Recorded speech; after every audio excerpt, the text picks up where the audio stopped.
আমাদের দলের যে গঠনতন্ত্র আছে পরিষ্কার আছে যে আমাদের বৈদেশিক নীতি হবে এমন যে আমাদের বন্ধু থাকবে, কোনো শত্রু থাকবে না। আমাদের কাছে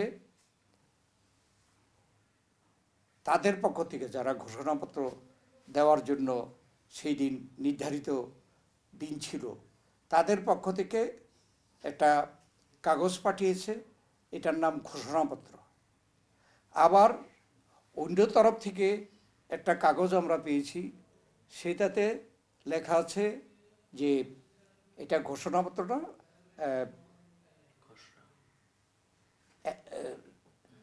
ডিক্লারেশন। তো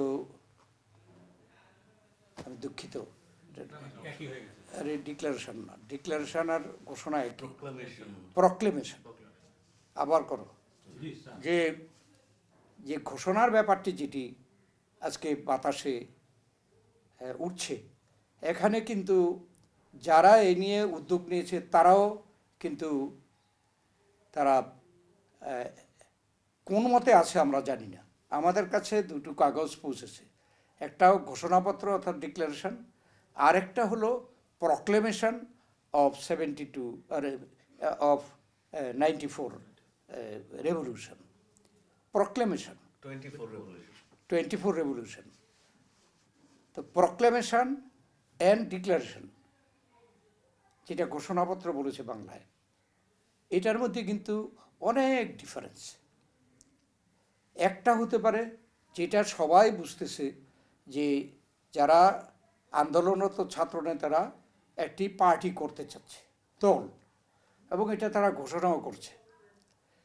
দলের ডিক্লারেশন হবে, দলের একটা ঘোষণাপত্র হবে, সব দলেরই ঘোষণাপত্র আছে। কিন্তু প্রক্লেমেশন এক জিনিস না। প্রক্লেমেশন বলতে যেই কথা বলছে সেটা করলে সরকারকে করতে হবে, আর সরকারের অথরিটিটা কি প্রক্লেমেশন করার, এটা নিয়ে ভবিষ্যতে সাংবিধানিক, আইনি নানা রকমের সংকট দেখা দিতে পারে। আমরা কিন্তু সেজন্যে আমরা এই ডিক্লারেশন অ্যান্ড প্রক্লেমেশনের বিষয়টি আমরা সঠিকভাবে বুঝতে পারছি না। তাই এ ব্যাপারে ভিতরে যা আছে এ নিয়ে কিন্তু আমাদের মধ্যে আলোচনা হয়নি।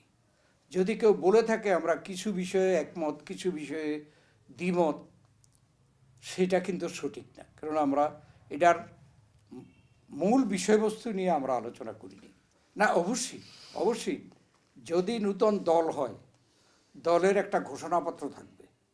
আমরা কিন্তু ওপেনলি বলেছি যে কোনো নতুন কেউ যদি দল করতে চায় আমরা স্বাগত জানাবো। আমরা গণতান্ত্রিক দল, যে কোনো গণতান্ত্রিক দল হতে পারে নিয়ম মোতাবেক, এবং তারা আগামী নির্বাচনে অংশগ্রহণ করতে পারে। জনগণ যাদেরকে নির্বাচিত করবে তারা সরকারে আসবে, এখানে আমাদের কোনো আপত্তি থাকবে না। আমাদেরও ঘোষণাপত্র আছে, আমাদেরও সংস্কারের কর্মসূচি আছে। এই সরকার সে সংস্কারের কথা বলছি, কিন্তু আমরা কিন্তু সংস্কার তার আগের থেকেই সংস্কারের প্রোগ্রাম দিয়েছি, কর্মসূচি। এবং নির্বাচন ঘোষণা হলে অতীতেও আমরা করেছি, প্রায় সব দলই করে একটা ম্যানিফেস্টো, নির্বাচনে একটা ম্যানিফেস্টো ঘোষণা করে, সেই ম্যানিফেস্টোর উপরে নির্বাচনটা হয়। জনগণ সেটার উপরে বিবেচনা করে ওই দল ক্ষমতায় গেলে ভবিষ্যতে কি করবে সেটা ম্যানিফেস্টো মাধ্যমে প্রকাশ করা হয়। তো এইটা এক জিনিস। আর একটি দল হবে, দলের ঘোষণাপত্র হবে, সেটা হতে পারে, কিন্তু প্রক্লেমেশন দল, কোনো দল একা একটা প্রক্লেমেশন আনতে পারে না। এটা প্রক্লেমেশন করতে হলে সংসদ লাগে, বা সংবিধানের অনেক বিষয় আছে, এ নিয়ে বিস্তারিত বলার কোনো অবকাশ নাই। তবে একটি যদি নূতন দল হয় তারা ঘোষণাপত্র দিতেই পারে, এবং সেটা তো জনগণ বিচার করবে। এটা তো আরেকটি দল আমরা মতামত দেব, আমরা একমত হয়ে আরেকটি দল প্রতিষ্ঠা হবে, এটা তো সেই দলও আশা করে না। তাইলে আমাদের দলের অস্তিত্ব কোথায়? যদি ভারতের সাথে আমাদের সম্পর্কের বিষয় হয়, আমাদের দলের, তাহলে আমি বলতে চাই যে আমাদের দলের যে গঠনতন্ত্র আছে পরিষ্কার আছে যে আমাদের বৈদেশিক নীতি হবে এমন যে আমাদের বন্ধু থাকবে, কোনো শত্রু থাকবে না। এবং আমরা তো এই কথা বলে শুধুমাত্র বইয়ের মধ্যে সীমাবদ্ধ রাখিনি। শহীদ প্রেসিডেন্ট জিয়াউর রহমানের অধীনে বাংলাদেশ জাতীয়তাবাদী দল দেশ পরিচালনা করেছে, তখনও ভারতের সাথে আমাদের সম্পর্ক ছিল।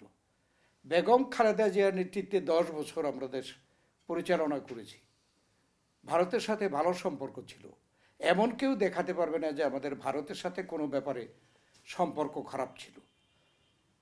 এখন যেটা সমালোচনা হচ্ছে বর্তমান সরকারের সময়, যে বিগত 14 বছর আওয়ামী লীগ এবং ফ্যাসিস্ট সরকার যখন ক্ষমতায় ছিল, তারা এত বেশি আওয়ামী লীগ ভারতের সাথে সম্পর্ক এবং কিছু কর্মকাণ্ড করেছে, যাতে করে এটা সমালোচনার মধ্যে এসেছে।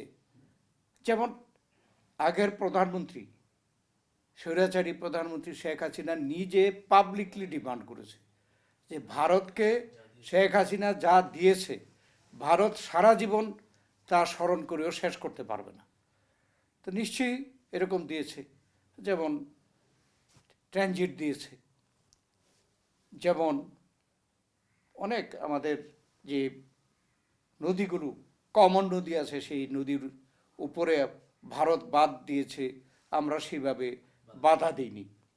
অথচ আমাদের তিস্তার সাথে আমাদের একটা পানি চুক্তি হওয়ার কথা, সেইটা ভারতকে আওয়ামী লীগ বাধ্য করতে পারেনি।